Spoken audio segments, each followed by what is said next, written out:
go from current slide. And I may even turn on the projector. Okay. Now we are recording, so let me go over a few things. This is mostly for the people who weren't here. Let me mark the roll too. Freddie's here. Victor's here, and Emmanuel's not. Okay. First, this is not my computer, but it's a loaner from the IT department. So they did put Screencast-O-Matic on it, so I'm recording again. Okay, which is good to have. It's a different computer than one I'm doing, so the screen is much smaller that I get to write on. So even though I'm writing smaller here, it's coming out bigger there, I'm not getting as much per screen. Because I can't write any smaller with this ionizing pen, but I have such a small space here, it's not even my whole screen there, and I can't get it to change. Okay? So there's that. We do have, or they're supposed to be opening sometime this week, what they call midterm progress reports, which means that it would be great if you could get, if you haven't turned in something for a grade, and two of you have, the one that's not here and one that is here, the other, if I could get anything in, either your first test or your research paper this week, that way I'll have a grade for you so I don't have to put anything in on the midterm progress report. Okay? Next, my office hours. The Monday, Wednesday office hours haven't changed, except I should be in the office more frequently than I was parts of the term because of math team and other kind of stuff. So Monday, Wednesday, 3:15 to 5:15. Okay? Except for Wednesday, I've got a meeting on the Birmingham campus at 4 o'clock, so I'm going to have to leave here shortly after 3:15 in order to get there by the meeting at 4. So I won't be having office hours Wednesday, 3:15 to 5:15. And what office hours I will be having will be on the Birmingham campus that day. Number 2, Tuesday and Thursday. Here is an improvement on office hours. Up till now, up till last week, I only had 12:15 to 1:15 office hours on Tuesday and Thursday, and that was my lunch hour as well. That's the only time I was in the office for any length of time between 8 in the morning and 5:45 in the afternoon. Starting tomorrow, though, second mini-term begins. My second mini-term physical science class, it's a different class, physics and chemistry. The automotive students need that for their graduation. And they're just coming back from their work, their co-op term, and they're back on campus. They have a class that goes until 3 o'clock in the automotive department. And they've got to have those classes in to meet their certifications and stuff. So I can't start the physical science class until 3:15. So that gives me office hours between 1:15 and 3:15 that doesn't include my lunch hour. Now tomorrow it will include part because I have a student who said he was coming by at 12:15 because he can't come as late as 1 something or another because he has to go to work. So he's going to come by for advising at 12:15. When he leaves, if I have no one else, then I'm going to eat lunch. Then I'll be back to office hours. So, but most days it'll be 1:15 to 3:15 on Tuesday, Thursday. The downside of that is I'm here till 8 o'clock at night rather than 6 o'clock. So, but that's okay. I have more office hours. All right, that's all the announcements I can think of now. So let's get on to where we left off. Any questions before we get started? All right, we had done example 1. Okay, section 2.5 are solutions by substitutions.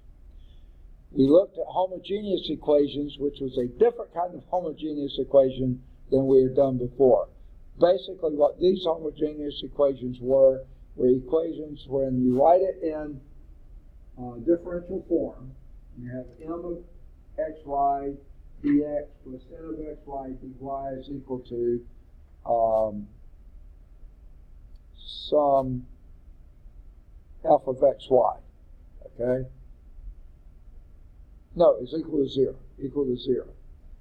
If that m of xy and n of xy, if every term in each of those had the same degree, that's a homogeneous equation. Like if all your x's and y's here, x was to the third power and y to the fifth power, that meant the degree of that was 8. Then whatever the x and y's of the next term was also, the degree was 8. This one was degree. All of them had the same degree. Then that's called a homogeneous equation. They had this little thing on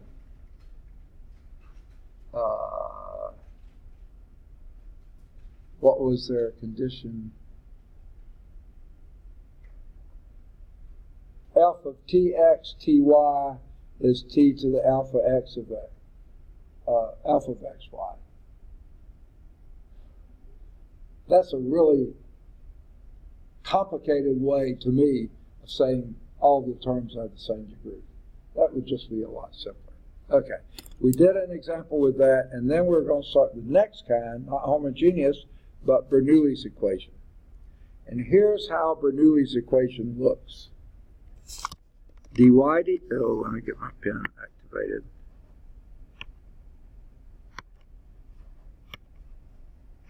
Okay. dy dx plus p of xy equal f of x y to the n. Now, what does that almost look like?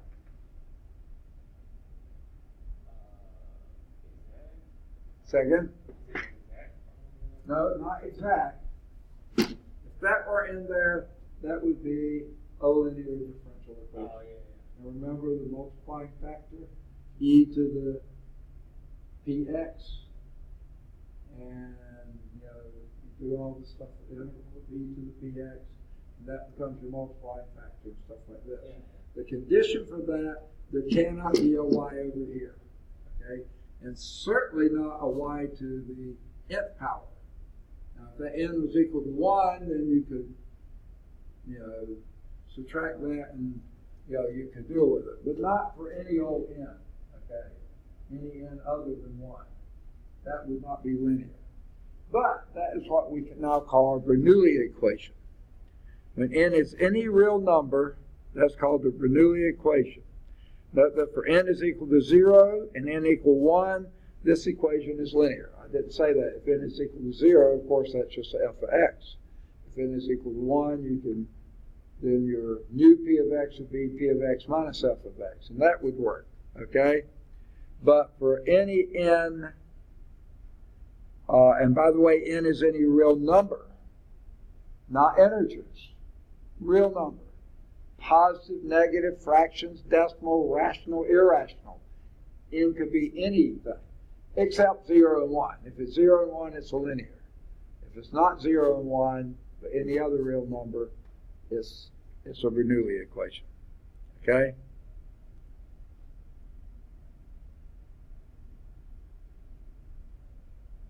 All right. So, what we're doing are substitutions that will make that work. Okay? Here's the substitution we would use. Let u equal y to the 1 minus n. Now, why should that work? Well, if y is to the 1 minus n, if u is equal to y to the 1 minus n, and you were to multiply each factor, okay, by u, okay, then y to the n times y to the 1 minus n would be y to the n plus 1 minus n 7 dy to the 1, and at least you get the y. It looks like it might go more linear then. Well, but this wouldn't be right, okay? But anyway, that's what our substitution is going to be. So now, remember what we were doing? My nose is itching now. Yuck.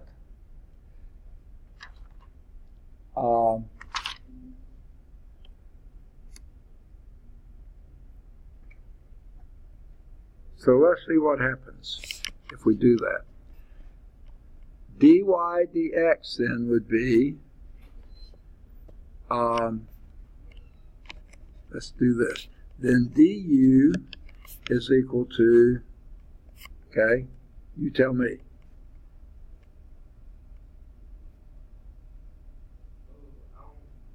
I guess you just break it down to the front.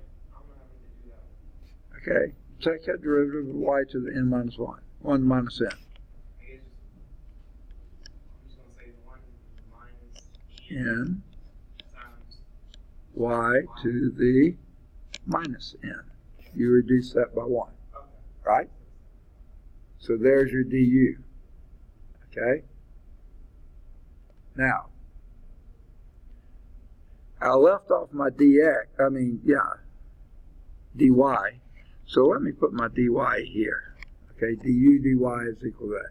Du is equal to blah, blah, blah. Okay, du dy is equal to that. Let's say 1 minus n here.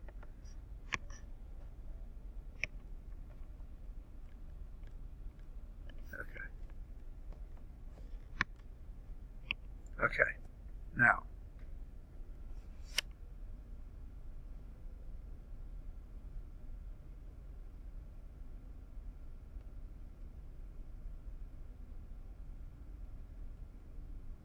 All right.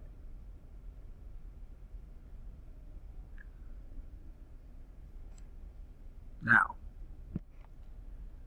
also, y,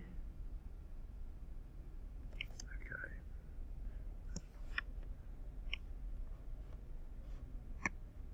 trying to think the best, they don't spell it out for you, and I was trying to think of the best way to do that. Let's do it this way. U equal y times y to the minus n. That's correct, isn't it? Okay. Because if you multiply same bases, different exponents, keep the base, add the exponents. So that works. Okay? So let me do a few other things with this.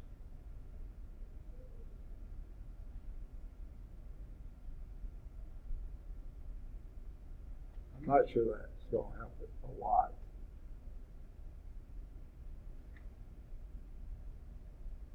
So let's try plugging in something.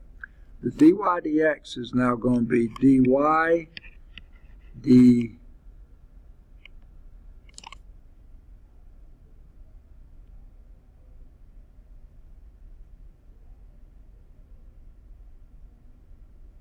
I may have done this backwards.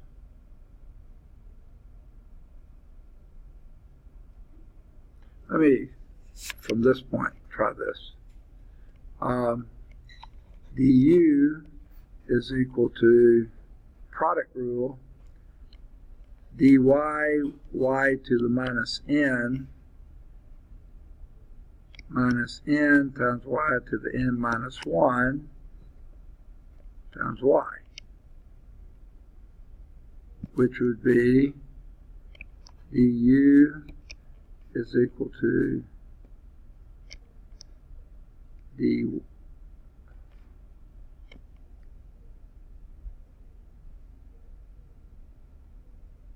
it's not going to be helpful either. I left something out.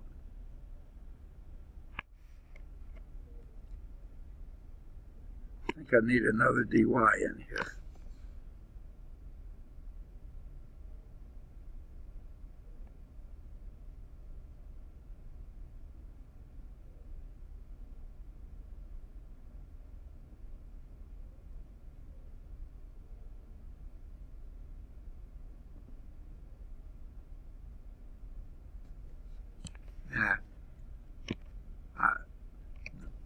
all these things are right, but I don't think they're helpful.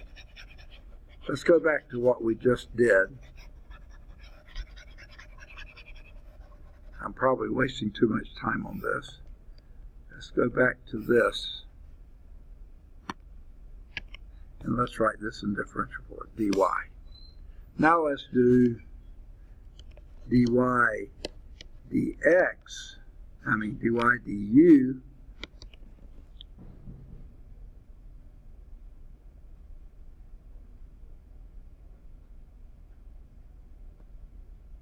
would be, okay, let's see one other better way to do it. All right.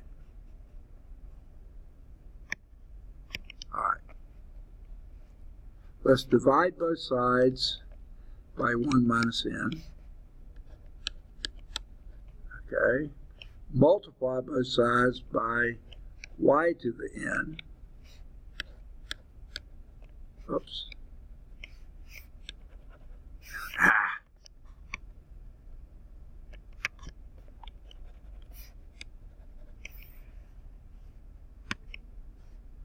Need those in numerators.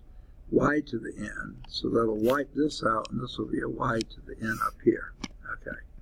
So now what we have is these go out, that goes out. dy is equal to y to the n over 1 minus n, just exactly the opposite of what we had before, times du. So dy du will be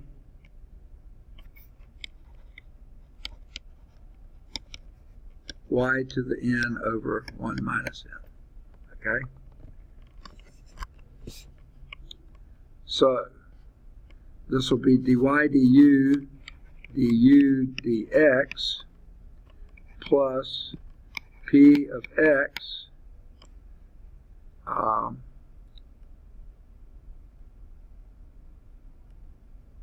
y plus f of x y to the n.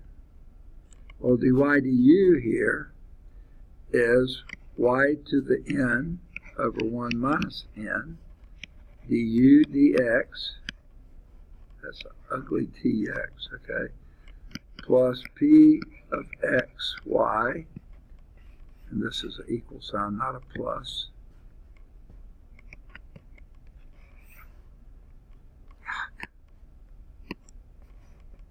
okay, equal f of x y to the n. All we've done is mess around with that. Okay. Now,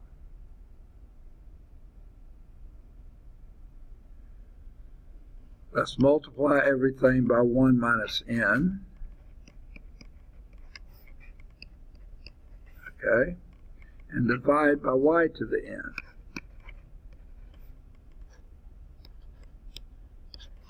Okay.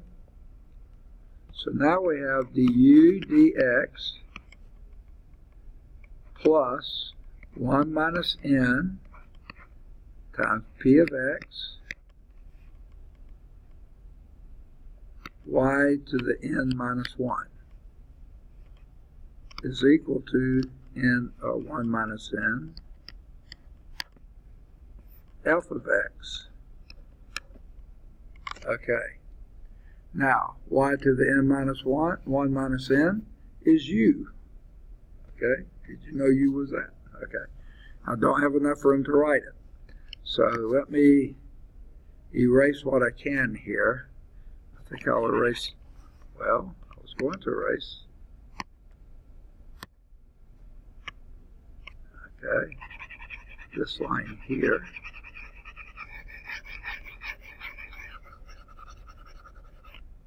Okay. And sure enough, what they said is true. What you have now is du dx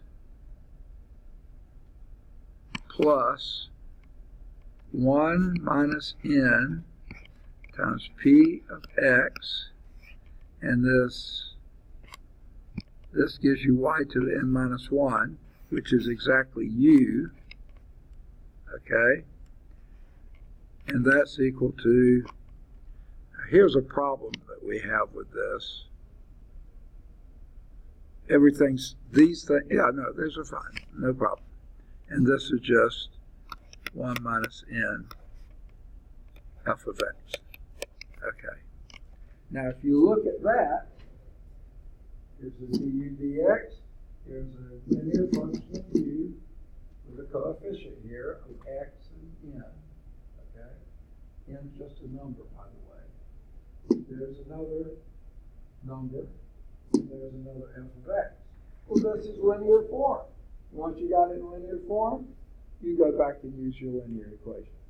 So all you do for the Bernoulli form, if you have on the right-hand side, or when you organize it in such a way, you have y to the n, where n is any real number except 0 or 1, you can adjust that to get it into a linear form.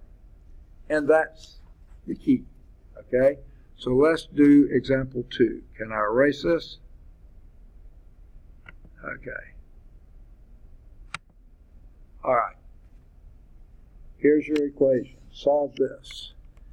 X dy dx plus y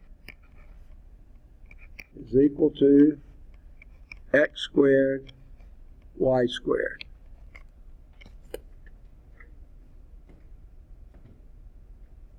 It's an ugly D down here. Okay. Now, anything wrong with that picture, or are you okay with it?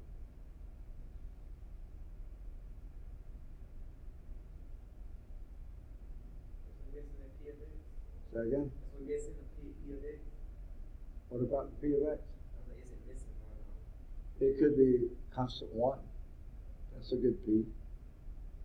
But actually look before that. That's not quite linear. Oh, because we got an x from the P. Yeah, we don't like having the x over there. So the first thing we would do is divide it out. Okay? And you got your wish at the same time. Divide by x, and divide by x. So now we have dy dx plus 1 over xy, see what you got, is equal to xy squared. Okay. 1 here, function of x here, p of x, you wanted 1, you got it, Toyota, okay? But this over here is a y squared. Not y to the first, or y to the 0, but y squared. So this is not a linear function the way it's written. What do we do? Yeah, let u equal what?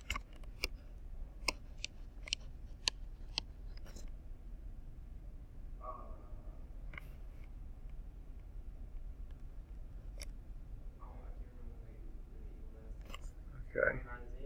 Y to the 1 minus n. And what's your n here?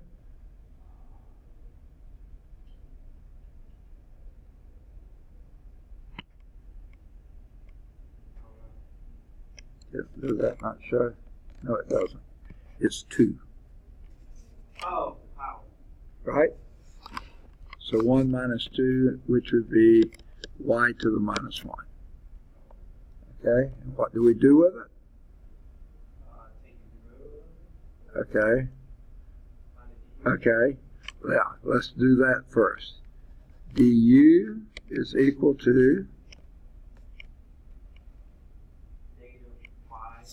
negative y to the negative 2 dy. You got that right. So let's then adjust that and multiply both sides by minus y squared. So you have a minus y squared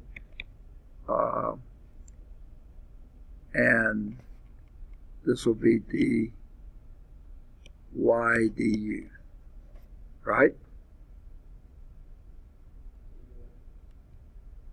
Okay.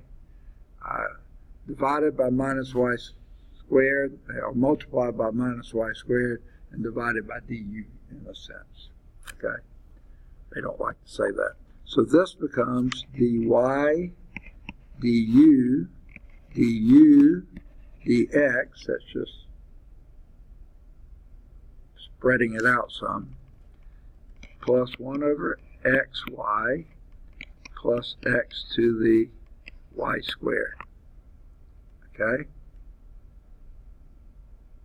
This dy du now is minus y squared du dx plus 1 over xy equals, why do I keep writing that as a plus sign when it's an equal sign? Oh yeah, you were going to correct me, right? No, you let me write it. Why did you let me write it? I was trying to figure out why you did it. Okay. All right, and that's equal to xy squared. Okay? Now what do you want to do?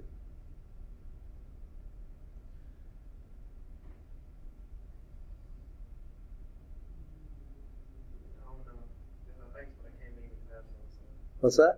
I think this is when I came back in the classroom. So Well, you don't want y's when you got u's and x's in, right? oh, yeah. So let's divide by minus y squared. Divide this by minus y squared. Divide that by minus y squared. Okay? Now, I hope I don't need...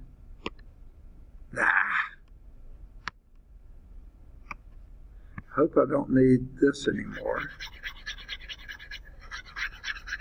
I sure hope not. If I do, I've got to recreate it all. Okay.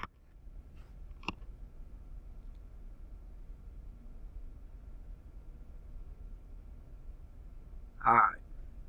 This goes to 1. This goes to, so you get du dx plus 1 over x, and I'm going to call that, let's make it a minus,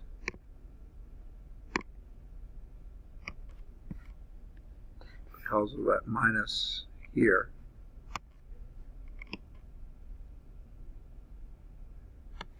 Minus 1 over x times 1 over y, okay, is equal to a minus x, right?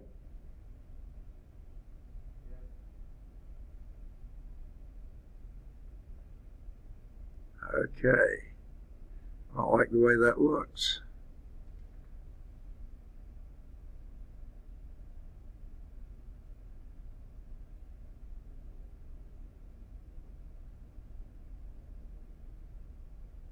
That's not linear.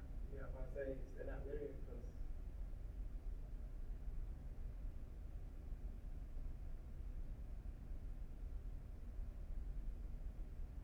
Okay, what did I do wrong?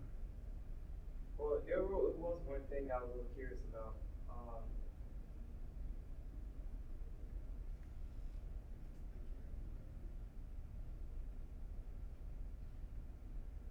All right, let me...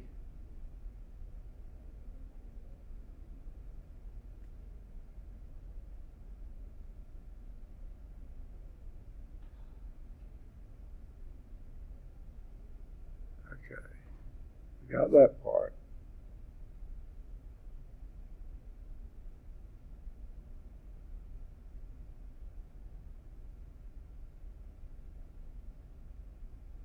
All right. They're making a suggestion here, and let's go back and try it. Okay.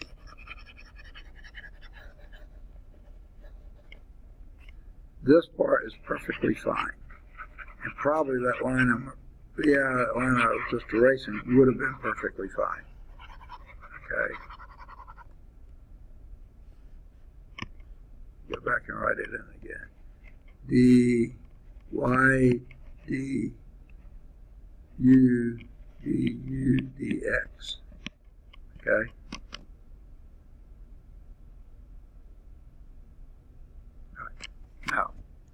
Let's go back and do our let. U equals y to the minus 1. Remember? Yeah. Okay. Now what they suggest is this point, rewrite this as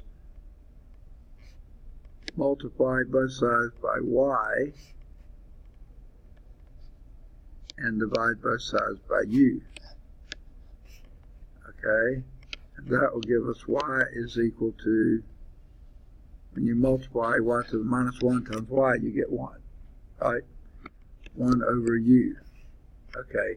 Then do your dy is equal to, and this is the same as u to the minus 1, minus u to the minus 2 du. So dy dx, dy du is equal to minus u to the minus 2. Okay. So, right, this is minus u to the negative 2 du dx is equal to plus, don't put it one place, I do it the other.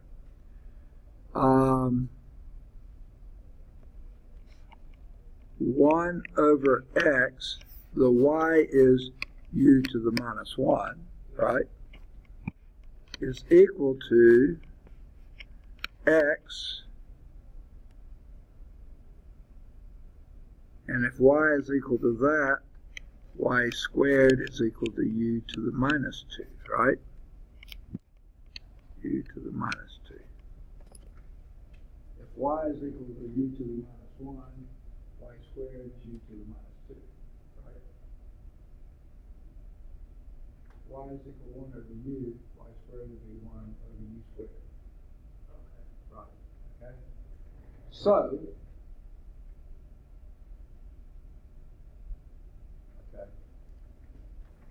now let's see if this one's a lot is any better to do.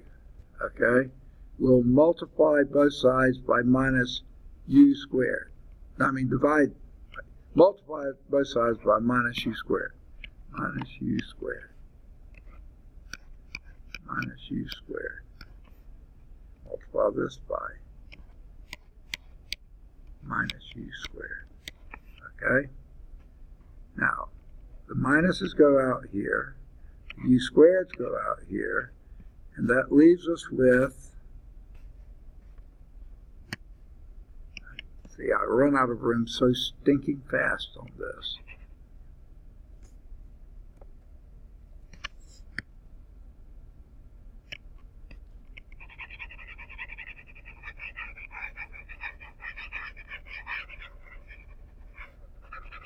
Okay, I hope I won't need any of that anymore. If I do, I have to start again. So let's see where this leads me.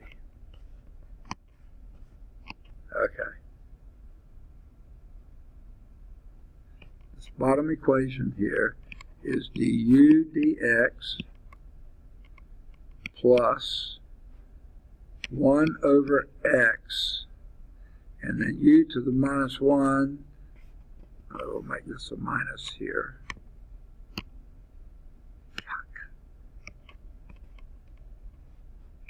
That a minus, sorry. Okay, because this I multiply by minus u squared, so that makes that a minus 1 over x, and u to the minus 1, u to the 2 would be just u, linear, is equal to x. And sure enough, that is a linear equation. Right? You saw how we got there? Pretty much, okay? So, I don't need this anymore. One thing I do need, I need to go back and write. So let me erase this stuff down here.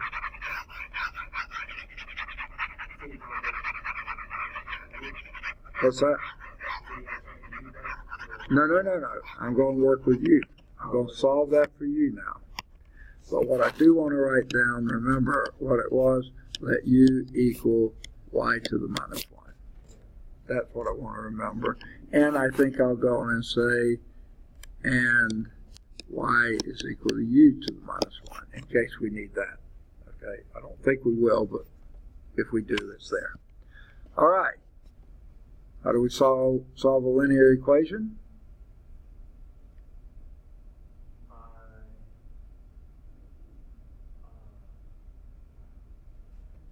This is now what we call P of X. P of X. Okay, what do we do with the P of X?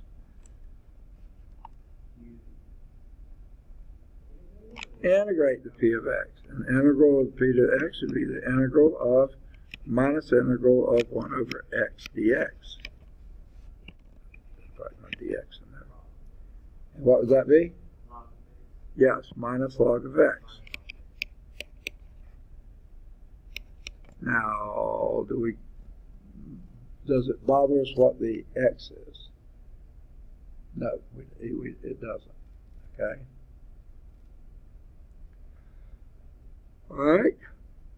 And what do we do with that? Raise that to the E. Well, I'm going to change this ever so slight to be log to the X to the minus 1. Moving the minus up here. Remember, that's the rule of logarithm. Now, E to the that would simply be X to the minus 1. They seem to like the minus 1s here, aren't we?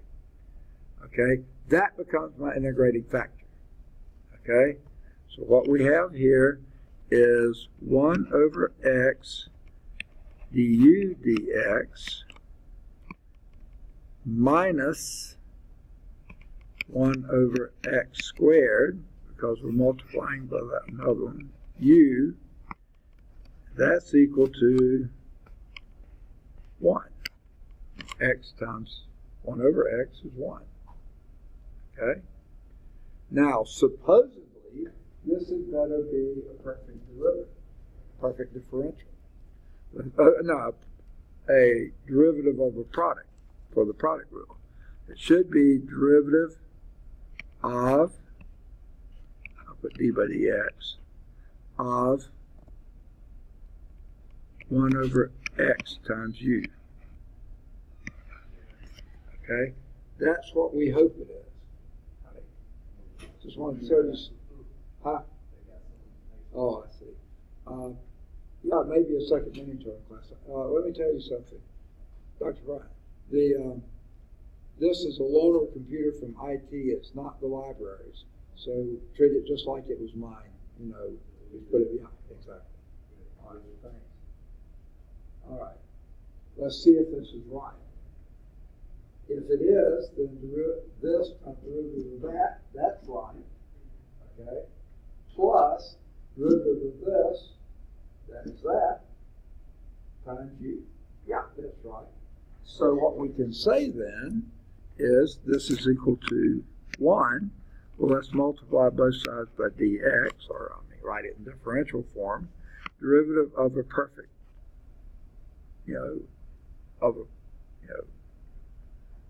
this is and we integrate both sides. Okay, let's just do that.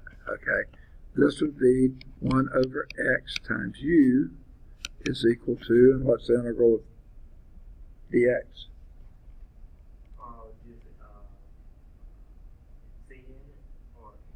Second? X. Okay. And you could do a plus c now if you wanted to, and I think we probably should. Okay. And multiply everything by x, and you have u is equal to x squared plus cx. Okay. Now we go back and plug in our y to the minus 1.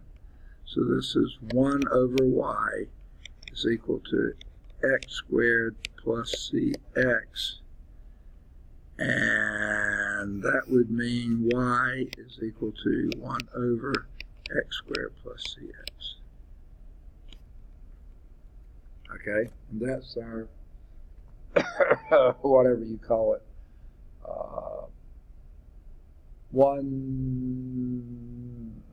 whatever you call those things, one parameter solution.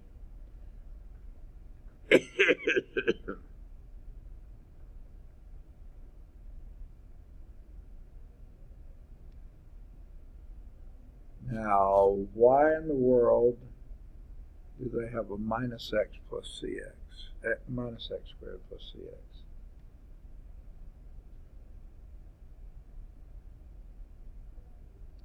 Okay, let me back up and see if I've done something stupid.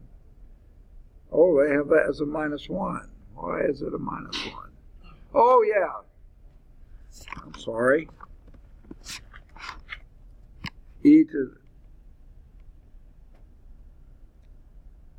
the log of minus x to minus 1 would be x to minus 1.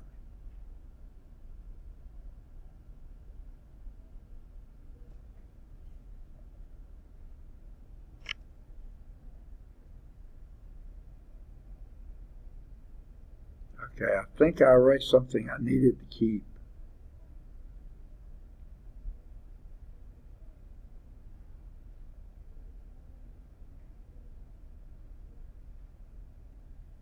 They said that's equal to a minus x. And unfortunately, I've erased everything. I think they're right because we were multiplying through by a negative. Remember I think they're right. I wasn't paying attention. I think that should have been a minus x. And if it was, then this would be a minus 1. And if it was, that would be a minus 1. And that would be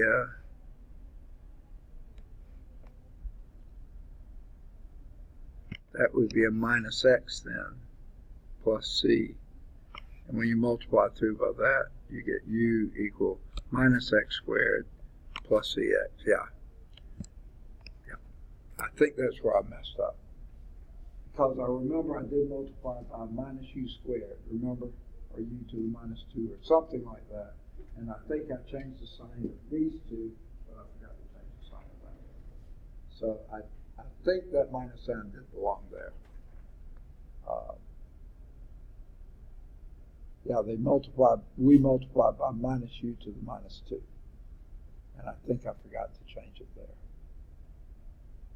Okay, so sorry I botched up on the sign there. That is the answer they have in the book. Okay. Now, we have, because we got started so late, 2 minutes left. Let's just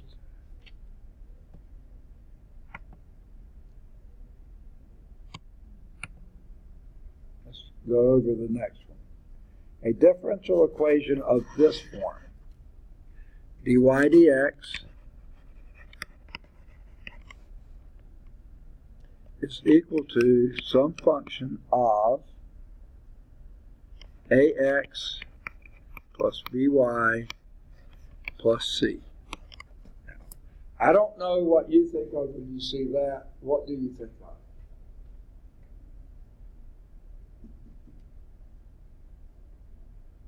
It's a linear equation. Okay? Right? All your x and y to the first power, that's some linear equation. Okay? It's a function of some linear equation. Okay? Now, a differential equation of that form can always be reduced to an equation with separable variables by means of the substitution, let u equal that. ax plus by plus c. Okay? As long as b is not 0. If that was ax plus c, you can't do this. But as long as the b is not 0, you can.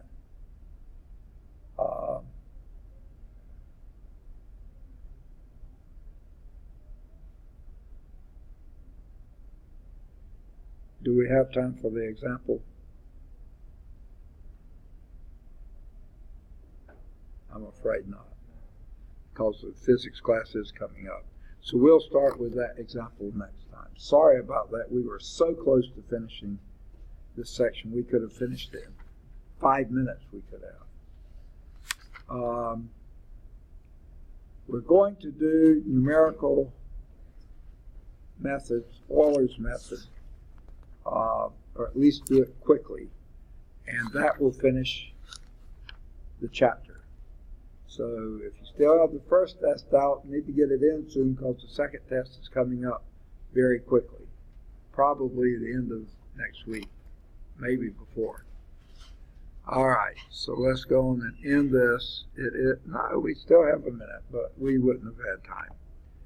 So we'll go on and drop it. Sorry we got late start.